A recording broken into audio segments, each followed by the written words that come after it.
Reforço K, energia térmica. Então, avaliação K, energia térmica. Exercício A. A capacidade térmica de uma garrafa térmica que se encontra a 14,7 graus Celsius é de 115 calorias por grau Celsius. Um gaúcho coloca 1,41 litros de água para chimarrão a 63,6 graus Celsius nesta garrafa. Qual será a temperatura da água que ele irá servir o seu chimarrão em graus Celsius? Então, a quantidade de calor ΔQ que a água vai ceder mais o ΔQ da garrafa térmica tem que ser zero. Então, a quantidade de calor cedida pela água mais a quantidade de calor recebida pela térmica vai ser zero. Então, o que acontece aqui? A quantidade de calor que é recebida pela água vai ser a massa da água vezes o calor específico da água vezes a temperatura final da água menos a temperatura inicial da água, mais a capacidade térmica da garrafa térmica vezes a temperatura final menos a temperatura ambiente na qual a garrafa térmica se encontra. Então, essa temperatura final é a mesma para a água e a garrafa térmica, mas a temperatura inicial da água é 63,6 graus Celsius e a temperatura ambiente, que é a temperatura da garrafa térmica, é de 14,7 graus Celsius. Então, os dados que eu preciso: a massa da água são 14,1 litros, vezes a densidade da água, que é de 1.000 gramas por litro, então vão ser 1.410 gramas de água. O calor específico da água é de 4,186 joules por grama. A temperatura inicial da água é 63,6 graus Celsius.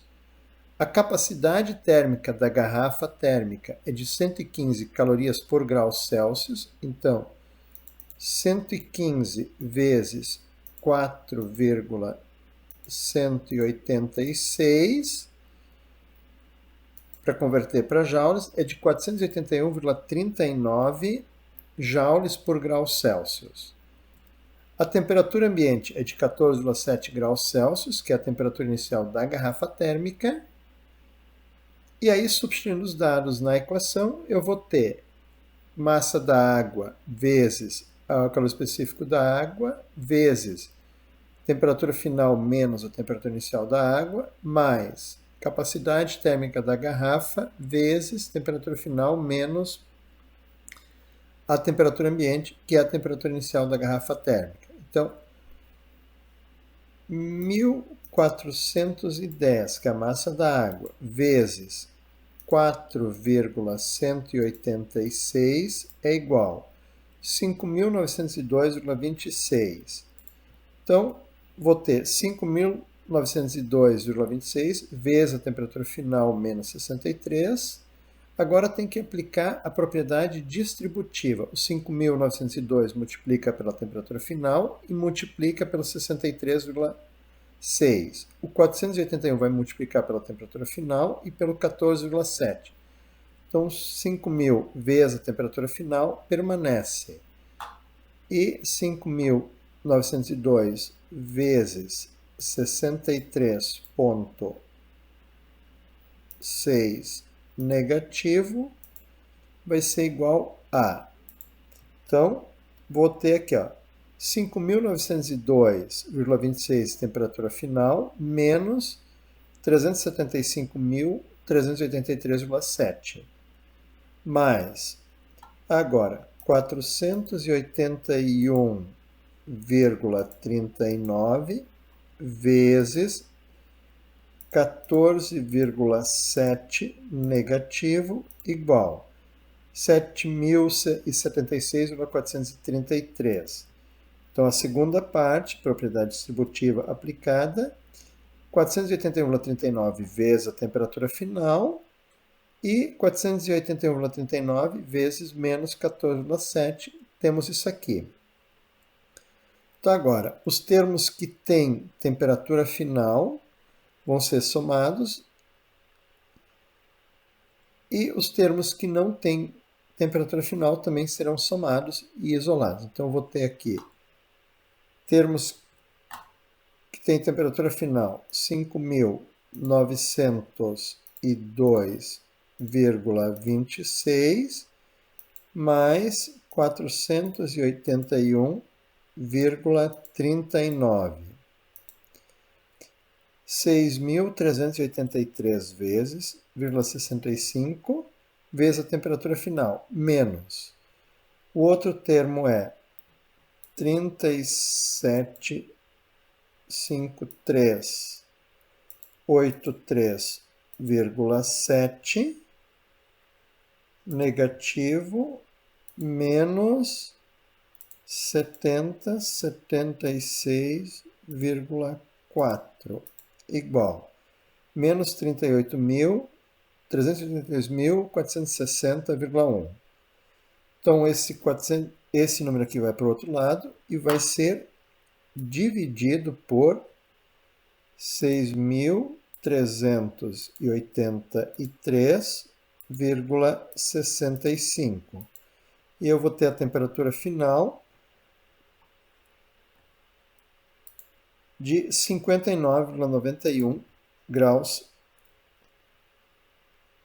Celsius. Aqui passou para o lado nada, então ficou positivo. E agora vai dividir. E eu tenho 59,91 ou 86, botei aqui.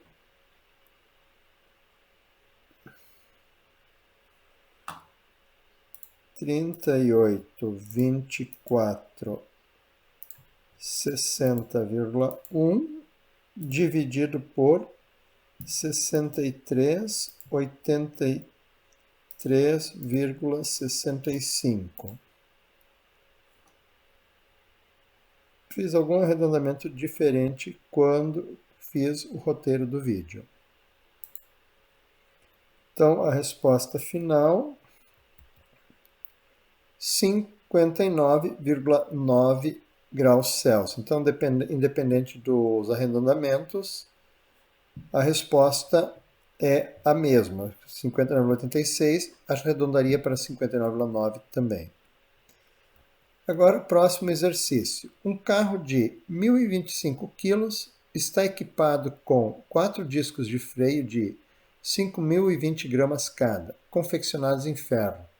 Considere que esse carro está andando a 82,8 km por hora e freia até parar. E determine. Então, a pergunta B. A energia cinética do carro antes da freada, em quilojoules. Então, a energia cinética é 1 meio de massa vezes velocidade ao quadrado. A massa é de 1.025 kg, a velocidade é 82,8. 82,8 divide por 3,6 igual 23 metros por segundo. Então, a energia cinética vai ser 1 meio de 1.025 vezes 23 ao quadrado, vezes 1.025 dividido por 2 igual. Então, a energia cinética vai ser de 271.112,5 joules, ou seja, 271,11 kJ, arredondado para 271 kJ. A pergunta C.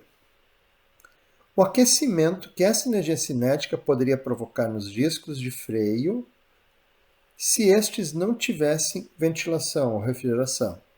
Resposta em graus Celsius. Então, a quantidade de calor vai ser massa vezes calor específico do ferro vezes variação de temperatura. Então, a variação de temperatura é a quantidade de calor dividida pela massa vezes o calor específico do ferro. Então, esta energia cinética que nós calculamos aqui no exercício B é transformada em calor no disco de freio, no sistema de frenagem. Então, a quantidade de calor são 271.112 joules, a massa é 4 vezes 5.020 gramas, 4 vezes 5.020, 20.080 gramas. Então, e o calor específico do ferro, peguei lá no polígrafo, é de 0,447 joules por grama grau Celsius. Substituindo na equação, então eu vou ter 271.112,5 dividido por, abre parênteses, 20.080 vezes 0,447, fecha parênteses, igual. Então, o aquecimento de 30,205 graus Celsius, ou seja, 30,2 graus Celsius mais quente, os discos de freio estarão após a frenagem. Um caminhão de 33.700 kg está equipado com 6 discos de freio de 12,3 kg de ferro cada um. Considere um dia em que a temperatura ambiente é de 14,9 graus Celsius e que os freios possam chegar no máximo a 96,6 graus Celsius e determine. Primeira pergunta: a quantidade de calor, energia potencial, que os freios absorvem para aquecer de 14,9 graus Celsius até 96,6 graus Celsius, em quilojoules. Então, a quantidade de calor vai ser massa vezes calor específico vezes ΔT. A massa são 6 vezes 12,3 quilos, então 6 vezes 12.300, porque eu já vou trabalhar com gramas, 73.800 gramas de ferro que eu vou aquecer. O calor específico do ferro é de 0,447 joules por grama grau Celsius e a variação de temperatura é de 96,6 menos 14,9, ou seja, uma variação de temperatura de 81,7 graus Celsius. Substituindo os dados na equação, eu tenho que a quantidade de calor vai ser, aqui tem erro de novo, 73.800 vezes 0,447 vezes 81,7 igual 2.695.169 joules é a quantidade de calor dividido por 1.000. Eu tenho, então, 2.695 quilojoules. Resposta para a pergunta D. Pergunta E. O maior desnível que o caminhão pode descer com segurança sem usar o freio motor, em metros. Então, na descida, a energia potencial gravitacional, que é massa vezes gravidade vezes variação de altura, que vai virar calor. Então, a energia gravitacional é igual a essa quantidade de calor que eu acabei de calcular. Então, a ΔH vai ser energia gravitacional dividido por massa vezes gravidade, porque eu isolei a altura nessa equação aqui. Então, a massa do caminhão são 33.700 quilos, a energia gravitacional são 2.695.000 joules. Então, ΔH vai ser energia gravitacional sobre massa vezes gravidade,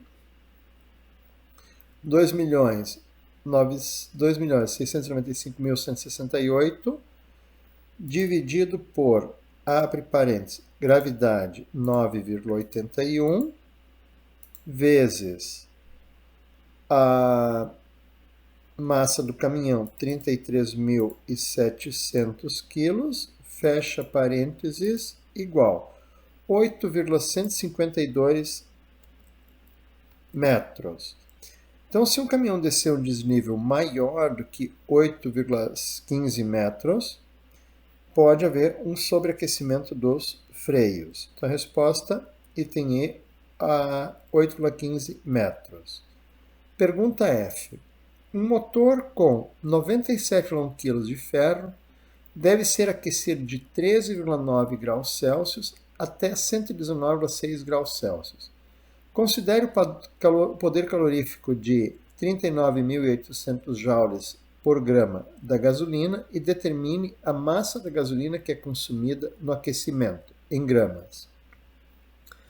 Então, primeiro, calcular a quantidade de energia necessária para aquecer o motor. Isso é, quantidade de calor, massa, vezes calor específico e variação de temperatura. A massa são 97,1 quilos, ou seja, 97.100 gramas. Calor específico do ferro, 0,447 joules por grama grau Celsius. O ΔT, 119,6 menos 13,9 de 105,7 graus Celsius. Substituindo na equação, 105,7 vezes 0,447 vezes 97.100, 4.587.771 joules. Ou seja, agora eu tenho que calcular a massa.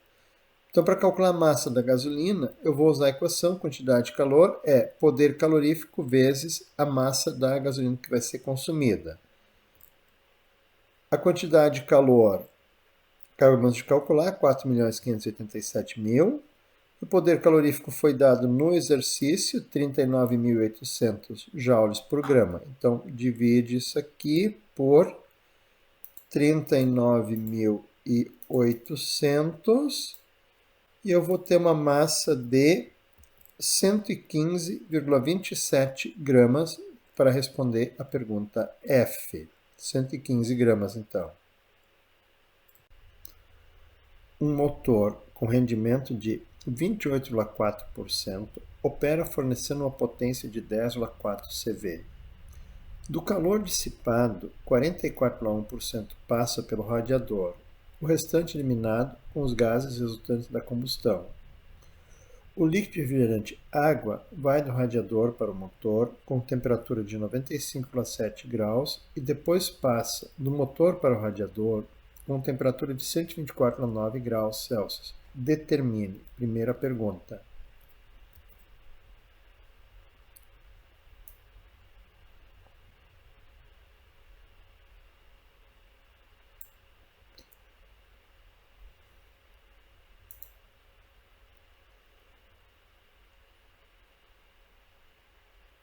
O motor, com rendimento de 28,4%, opera fornecendo uma potência de 10,4 CV. Do calor dissipado, 44,1% passa pelo radiador. O restante é eliminado com os gases resultantes da combustão. O líquido refrigerante, água, vai do radiador para o motor com temperatura de 95,7 graus Celsius. E depois passa do motor para o radiador com temperatura de 124,9 graus Celsius. Determine, letra G, o calor dissipado pelo motor em 1 minuto, em quilojoules. Então, trabalho útil é igual a potência útil vezes o tempo. Essa é a equação que eu vou usar. A potência útil são 10,4 CV, então 10,4 vezes 735,5 para converter para watts, eu tenho então 7.649,2 watts de potência útil. O tempo, 1 minuto, são 60 segundos. Então, o trabalho útil vai ser 7.649 vezes 60. 458.952 joules. Ou seja, o trabalho útil é de... Bom, o trabalho útil 458.000 joules. Agora eu quero a energia total. Então, o rendimento está para o trabalho útil, assim como 100% está para a energia total. O rendimento 28,4 está para 458 mil, assim como 100 está para energia total. A energia total, então, vai ser 458 mil vezes 100 dividido por 28,4 igual 1.616.000 joules de energia total. Então, agora, a energia dissipada, o calor dissipado, é a energia total menos o trabalho útil. Então, isso aqui menos 458.952, 1.157.000 joules é a quantidade de trabalho dissipada. Então, o calor dissipado em 1 minuto, divido isso aí por 1.000, vai ser de 1.157 quilojoules. Resposta do item G. Agora, o item H. O volume de água que circula no motor em 1 minuto, em litros.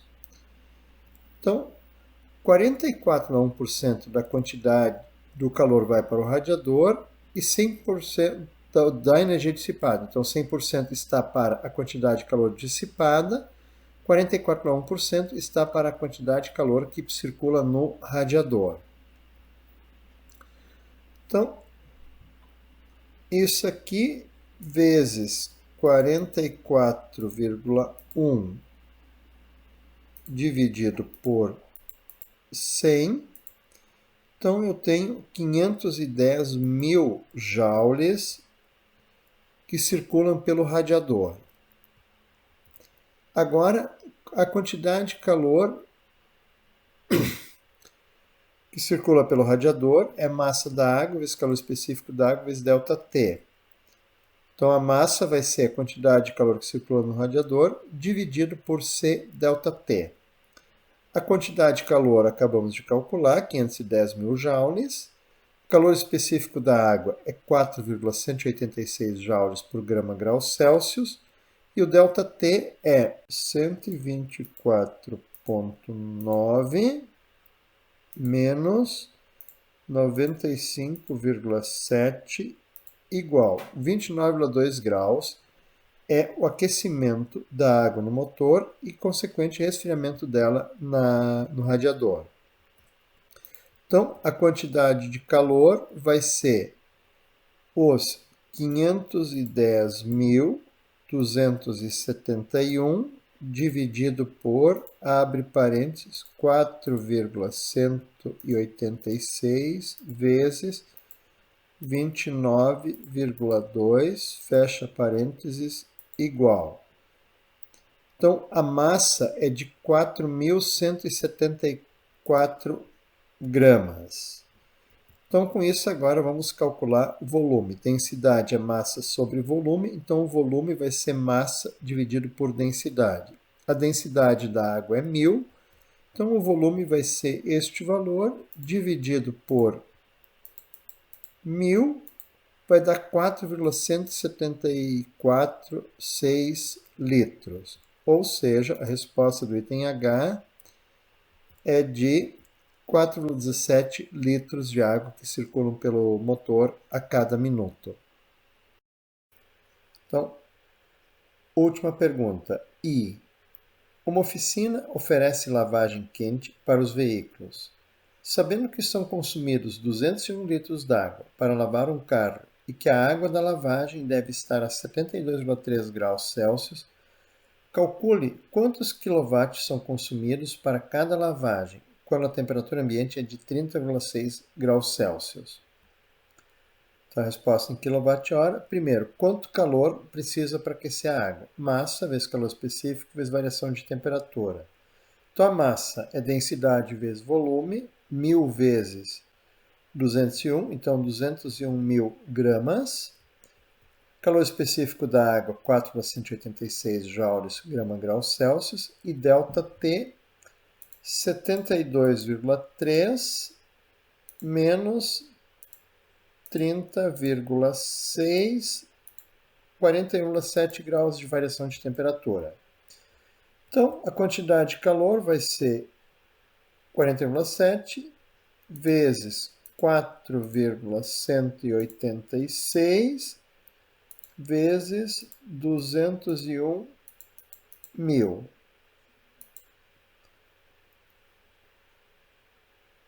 35.085.000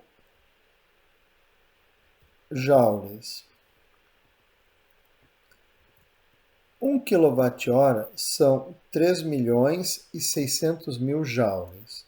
Então, tem que fazer a divisão. Divide isso aqui por 3.600.000 e eu vou ter 9,746 kWh consumidos para lavar um carro.